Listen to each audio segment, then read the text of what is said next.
ጤና ይስጥልን የተወደዳችሁ ተመልካቾቻችን፣ ሀገሬ ትንታኔ ተጀምሯል። ዛሬም እንደተለመደው በአንድ ርዕሰ ጉዳይ ላይ ለተከታዮቹ ደቂቃዎች አብረናችሁ እንቆያለን። እኔ ሱባለው ጋሻውና ባልደረባዬ ደምሰው ሽፈራው ደግሞ አብረናችሁ ቆይታ እናደርጋለን። የኢራን ጉዳይ የዛሬው መነጋገሪያ ርዕሰ ጉዳያችን ነው። ደምስ እንዴት ሰነበትክ? እንደምናለህ ሱባለው? ይመስገን።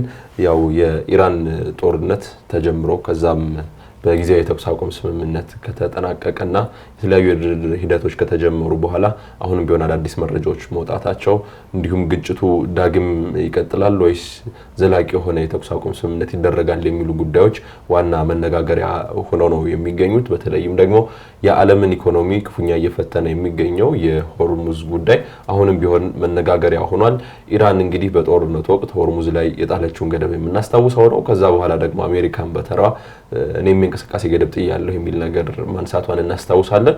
ከዚህም ጋር በተያያዘ የተለያዩ መርከቦች እንግዲህ በሆርሙዝ ለማለፍ ሲያደርጉ የነበሩት ጥረት እንዳልተሳካና እንደተመለሱ በተለይም ከአሜሪካ እገዳ ጋር በተያያዘ ማለት ነው የተለያዩ መረጃዎች እየወጡ ይገኛሉ። የአሜሪካ መንግስትም ከዚሁ ጋር በተያያዘ ይፋ ያደረገው ሪፖርት አለ።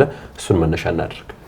እንደ መነሻ እሱን ከማንሳታችን በፊት በተለይ በደንብ ብናነሳው ብዬ የማስበው ይሄ ጦርነት እየተካሄደ በነበረበት ሰዓት ለመጀመሪያ ከተጀመረበት ጊዜ አንስቶ ከአንድ ወር በላይ ለሚሆን ጊዜ የነበሩት ጊዜዎች በጣም ኃይለኛ ውድመትን የሚያስከትሉም ከፍተኛ የሚሳኤል መሳሰሉ ወታደራዊ ግጭቶችን በጉልህ ስናይበት የነበረው መካከለኛው ምስራቅ ሀገራት ላይም እንዲሁ እንደዛ አይነት ወታደራዊ እርምጃዎችን በስፋት ስናይበት የነበረ እንደሱ አይነት ጦርነት ነበረ። ግን ደግሞ በፓኪስታን ከተደረገው የተኩስ አቁም ወይም ጊዜያዊ የተኩስ አቁም ስምምነት ጋር ተያይዞ በአመዛኙ በቀጥታ የሚደረጉ ወታደራዊ እንቅስቃሴዎች ቀንሰዋል ወይም የሉም በሚባል አይነት ደረጃ ነው። ግን ደግሞ በሌላኛው በኩል በጣም በሰፊው እየቀጠለ ያለው የኢኮኖሚ ጦርነት ነው። ኢኮኖሚ ጦርነት ስንል ቅድም አንተ እንዳነሳኸው ኢራን የሆርሙዝን የሚያልፉ የንግድ መርከቦችን የማገድ ወይም ደግሞ የመከልከል ወይም ደግሞ በዛ በኩል የሚያልፉ የንግድ መርከቦች ለኢራን ክፍያ እየፈጸሙ እንዲያልፉ የሚያስገድድ ስርዓትን ዘርግቻለሁ ማለት የክልከላዎችን ስታደርግ እንደነበር ይታወሳል።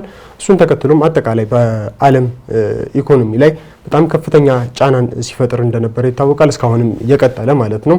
ባደጉት ሀገራትም በማደግ ላይ ባሉት ሀገራትም በጣም ከፍተኛ የኢኮኖሚ ቀውሶችን እየፈጠረ እንደሆነ በተግባር እየታየ ያለ ነገር ነው።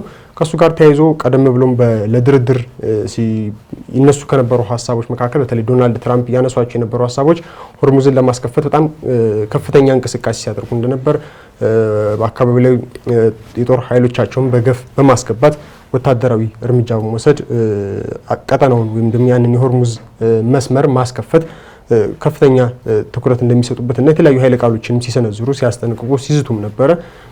በሌላ በኩል ደግሞ ተጨማሪ ድጋፍ ሊሰጡ ይችላሉ ተብሎ የሚታሰቡ ሀገራትንም ወደ ሆርሙዝን በማስከፈት ሂደት ላይ ግብዣ ሲያደርጉ እንደነበርም ይታወሳል። በአብዛኞቹ ትራምፕ ሲያቀርቧቸው የነበሩ እንዲህ አይነት እቅዶች ወይም ደግሞ ለማስከፈት ሲያደርጓቸው የነበሩ ሂደቶች ስኬታማ አልነበሩም። አጋር ናቸው ተብሎ ከሚታሰቡ ሀገራትም ተቀባይነት አላገኝም። በሚፈልጉት ልክ ያንን ድጋፍ ባለማግኘታቸው በዛ ልክ አልቀጠለም ነበርና ከዛ ሁሉ በኋላ ለማስከፈት ሲደረጉ ከነበሩ ጥረቶች ተመልሰው አሁን ላይ ሀሳብ በመቀየር ራሷ አሜሪካ ሆርሙዝን የመዝጋት አይነት እርምጃ መውሰድ ጀምራለች። እሱንም ኦልሬዲ ተግባራዊ ማድረግ ላይ እንደሆነችም ነው እየተገለጸ ያለው። ይህ ምንድነው? በተለይ ከኢራን የሚነሱ ወይም ደግሞ ወደ ኢራን ጋር የሚንቀሳቀሱ የትኛዎቹም የንግድ መርከቦች እንዳይተላለፉ የመከልከል ወይም ደግሞ የመገደብ ውሳኔ ነው። ያንን ለማድረግም በጣም ከፍተኛ የባህር ኃይል ሰራዊቶቿን እንዲሁም በርካታ መርከቦችንም እዛው አካባቢ ላይ የማስፈር እና የመከልከል ስራዎችን መጀመሯ ነው እየተነገረ ያለው። እሱን ተከትሎ ቅድም አንተ እንዳልከው ከአሜሪካ ኔቪ በኩል እየወጣ የአሜሪካ ባህር ኃይል በኩል እየወጡ ያሉ መረጃዎች እንደሚያሳዩት ከሆነ እስካሁን በተለይኛው ክልከላ ተግባራዊ ከተደረገበት ጊዜ አንስቶ ወደ 10 የሚደርሱ የንግድ መርከቦች እንዲመለሱ ወይም ደግሞ እንዲታገዱ ተደርጓል። በዛ በኩል ለማለፍ ሲሞክሩ ማለት ነው። ይሄ በራሱ የሚፈጥረው በጣም ብዙ ጫና እንዳለ ብዙ ኢኮኖሚያዊ ጫና እንደሚኖር የሚገመት ነው በጣም በግልጽ። ምክንያቱም ቀደም ብሎም ኢራን ለብቻዋ ዘግታው በነበረ ጊዜ ላይ የተፈጠሩ ጫናዎች እንዳሉ ሆኖ በተወሰነ መልኩ ደግሞ የመከፈትና እንቅስቃሴ ሊኖር ይችላል ተብሎ የሚታሰብበት ሰዓት ላይ እንደዚህ ውሳኔዎች መወሰናቸውና የአሜሪካ እርምጃዎች ደግሞ ሌላ ነገሩን የበለጠ የሚያባብስ አይነት ቅርጽ እንዲይዝ ያደረገው ይመስላል። በዚህ ሁሉ ውስጥ ግን አሜሪካ ሙሉ ለሙሉ ዘግቻለሁ ማንም እያለፈ አይደለም። በተለይ ዶናልድ ትራምፕ የሚናገሩት እንደሱ አይነት ሀሳቦችን ነው። በተግባር ግን በተለይ ከኢራንም እንዲሁም ደግሞ ከሌሎች አገራትም የሚወጡ መረጃዎች እንደሚያሳዩት ከሆነ ግን በርካታ መርከቦች ምናልባትም ቁጥራቸው ከ20 በላይ ሊሆን የሚችል የንግድ መርከቦች በሆርሙዝ አሜሪካ ይህንን ክልከላ ተግባራዊ መገዳ ተግባራዊ አድርጊያለሁ ማለት ካለችበት ጊዜ ጀምሮ እስካሁን ባለው ሰዓት ውስጥ ከ20 በላይ መርከቦች በዛ መስመር ተላልፈዋል።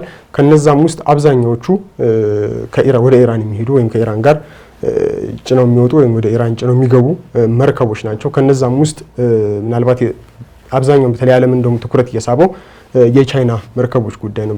ከፍተኛ ምልልስ ሲያደርጉ የነበሩት የቻይና መርከቦች ነበሩ። ከቻይና ወደ ኢራን የሚያደርጉት ምልልስ ነበረ፣ ከፍተኛ ምልልስ ነበረ። ከዛም ባለፈ ደግሞ ሌሎች የአፍሪካ ሀገራት ሌሎችም ደግሞ የካሪቢያን አገራት ጋርም እንደዚሁ ይህንኑ የመርከብ እንቅስቃሴ ላይ ከነበሩ አገራት መካከል ሲጠቀሱ ነበር። ይሄ መሆኑ በራሱ በተለይ ዶናልድ ትራምፕ ያው ከመጀመሪያም ጀምሮ ይሰጧቸው የነበሩ የሚያስጠነቅቋቸው የነበሩ ዛቻዎች በተግባር ሲታይ የሚፈለገው ነው ደግሞ በሚናገሩት ልክ ውጤት እያመጣ አለመሆኑን የሚያሳዩ መረጃዎች ናቸው እየወጡ ያሉት። ይሄ የመርከብ ተወሰኑ እንቅስቃሴዎች መከፈቱ በተወሰነ መልኩ ከኢራን ጋር በሚደረግ በኢራን ፈቃደኝነት ወይም ከኢራን ጋር ባላቸው ስምምነት መሰረት ያደርጉት የነበረው እንቅስቃሴ በዓለም ኢኮኖሚ ቀድሞ ከነበረው አንጻር የተወሰነ የሚጨምረው ወይም የሚያሳጣው ነገር እንዳለ ሆኖ ግን ደግሞ ሙሉ ለሙሉ ተዘግቶ በዓለም ኢኮኖሚ ላይ ተፈጥሮ ከነበረው ነገር አንጻር የተሻለ ነገሮችን የመፍጠር እድል ነበረው። የተወሰኑ ሀገራትም የንግድ እንቅስቃሴ የነዳጅ አቅርቦት ማግኘት የሚችሉበትን አማራጭ በተወሰነ መልኩ እየከፈተ የነበረ እንቅስቃሴ ነው።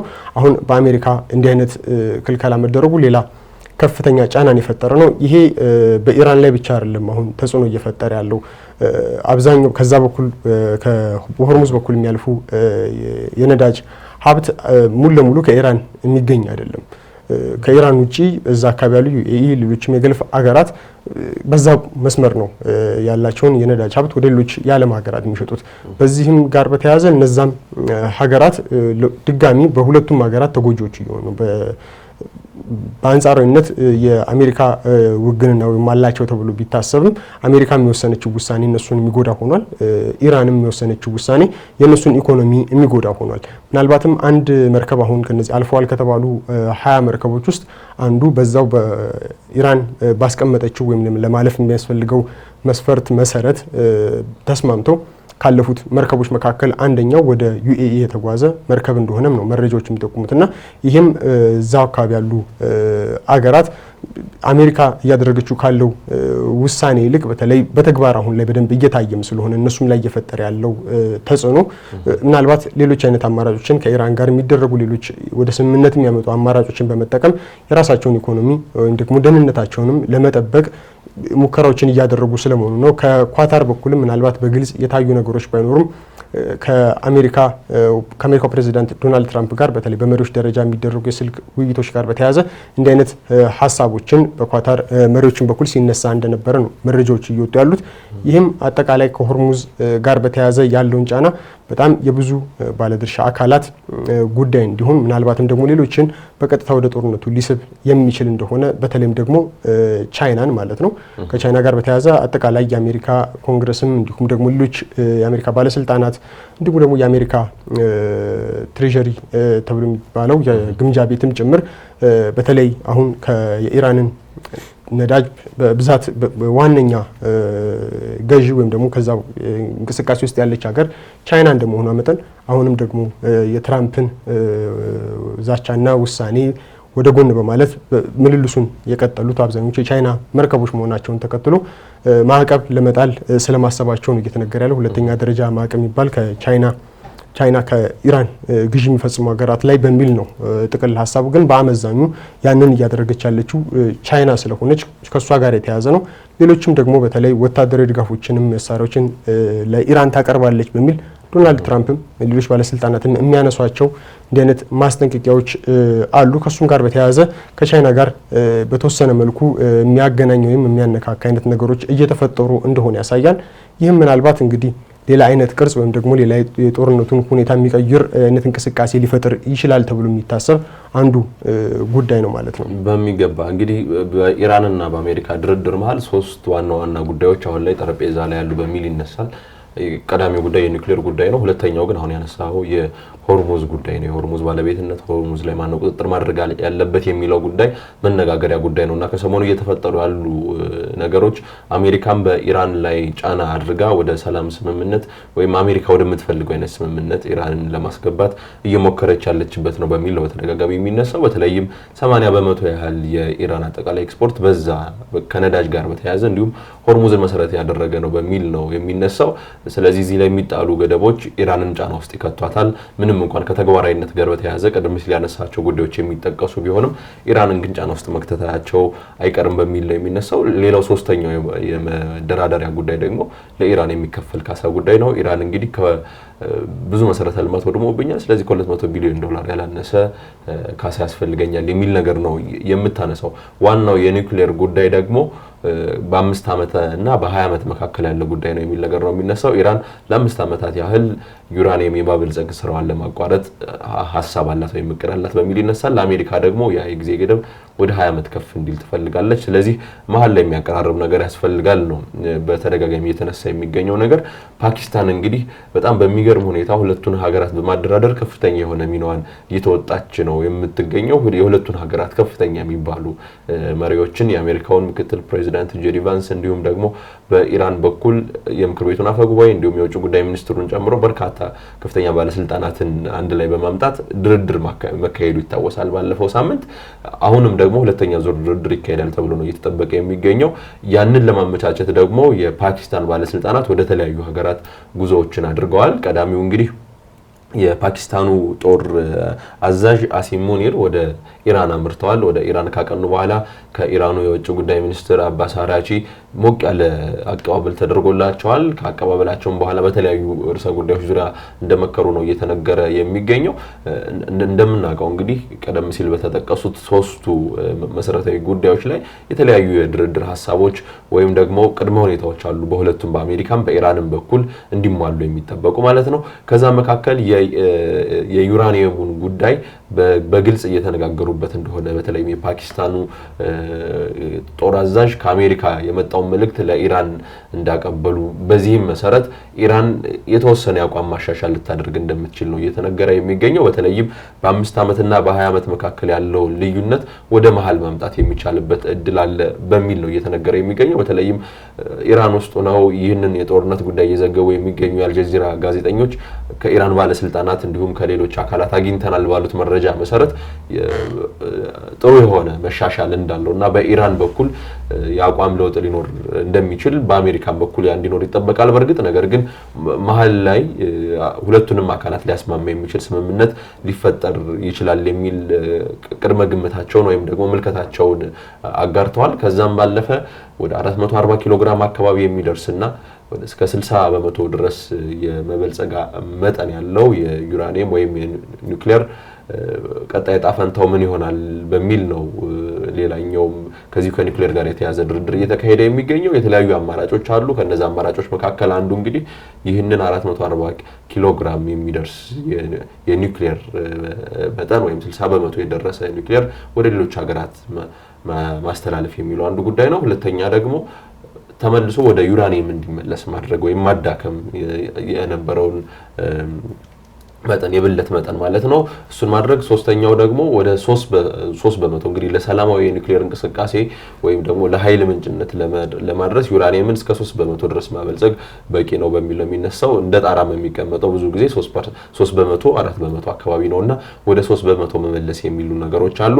በእነዚህ ጉዳዮች ዙሪያም የተሻሻለ ነገር ይኖራል ተብሎ ይጠበቃል። ወይም ኢራን የመስማማት እድሏ ከፍተኛ ነው በሚል ነው እየተነገረ የሚገኘው። ስለዚህ የፓኪስታን ልዑክ በተለይም ደግሞ በጦር አዛዡ የተመራው ልዑክ ኢራን ላይ ያደረገ ያለው ነገር በአጠቃላይ በሰላም ሂደቱ ላይ የራሱን የሆነ ከፍተኛ ሚና ይጫወታል የሚል ተስፋ ተጥሎበታል።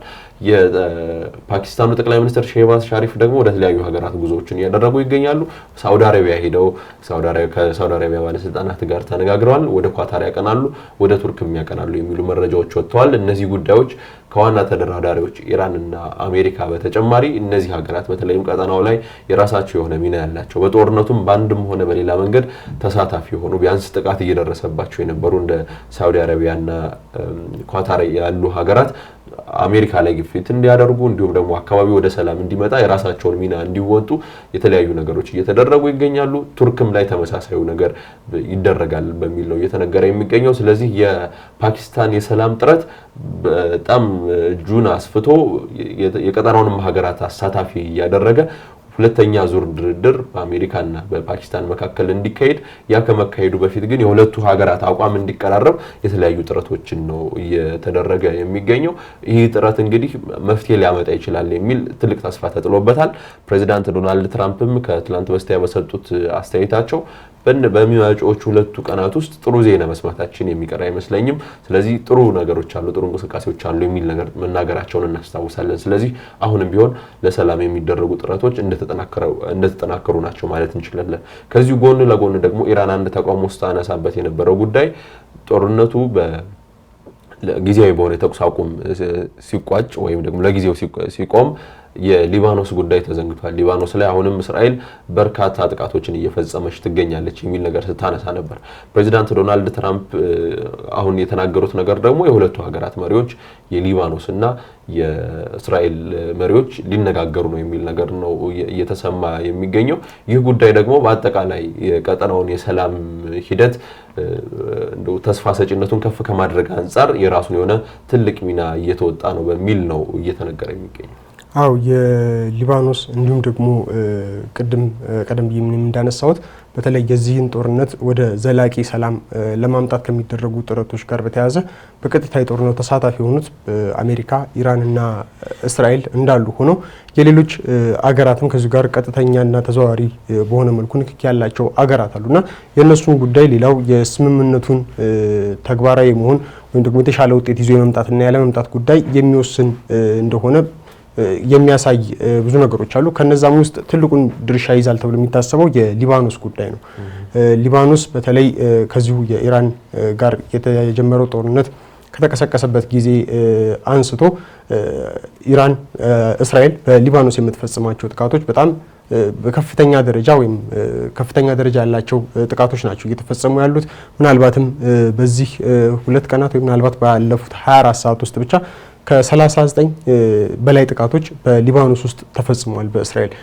አጠቃላይ እስካሁን ከኢራን ጋር የተጀመረው ጦርነትን ተከትሎ ሊባኖስ ውስጥ የተፈጸሙትን እስራኤል በሊባኖስ ውስጥ ያደረገች ያለውን ጥቃት ተከትሎ አጠቃላይ የሞቱ ሰዎች ቁጥርም ወደ 1700 አካባቢ እየተጠጋ እንደሆነ ነው መረጃዎች የሚያሳዩት።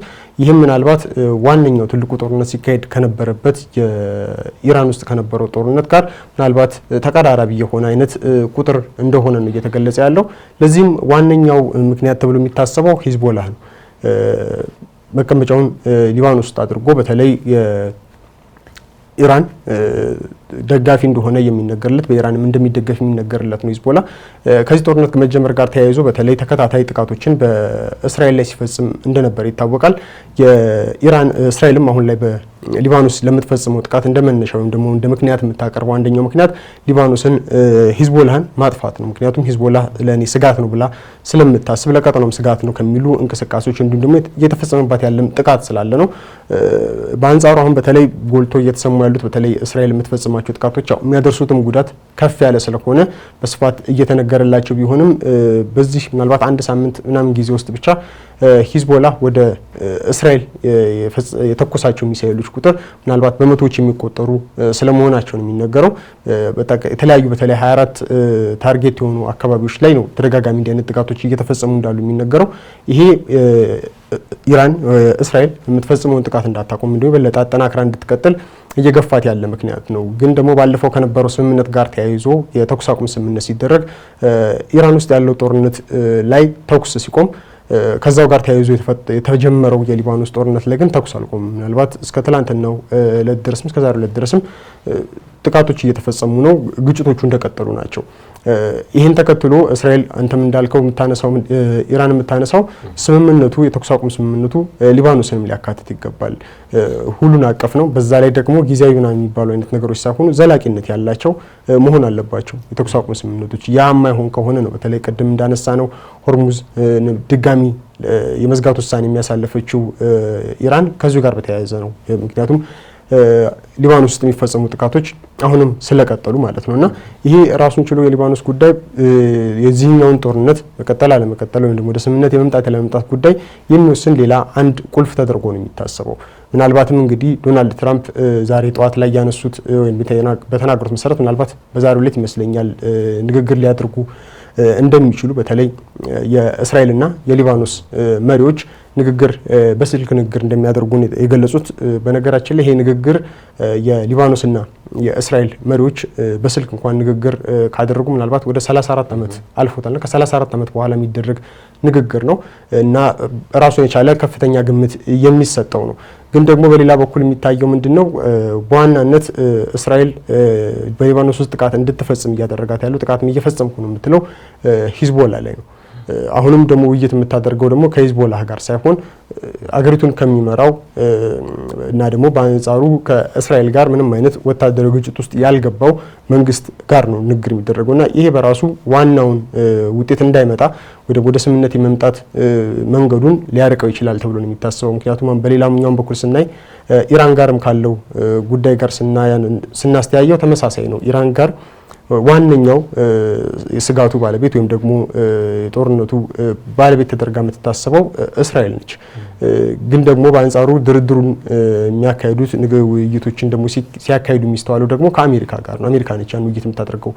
እስራኤል በቀጥተኛ ግጭት እያካሄደችበት ካለችው ከምትፋለማቸው አካላት ጋር በቀጥታ ድርድር የምታደርግባቸው እድሎች በጣም ጠባብ ናቸው፣ ብዙም እየተስተዋሉ አይደለምና ይሄ በራሱ ወደ ውጤት ለማምጣት ወደ ሰላም የሚመጣበትን መንገድ በጣም የማጥበብ አይነት እንቅስቃሴዎች በሰፊው ይታያሉ። እዚህ ጋር እንግዲህ ሊባኖስ ነው አሁን በሰፊው የሚነሳው። ከዛ ባለፈ ከሊባኖስ ባለፈ ሌሎችም ሀገራት ቅድም እንዳነሳ ነው እንደ ቻይና ያነሳ ነው ጉዳይ አለ። ሌሎችም የቀጠናው ሀገራት አሉ።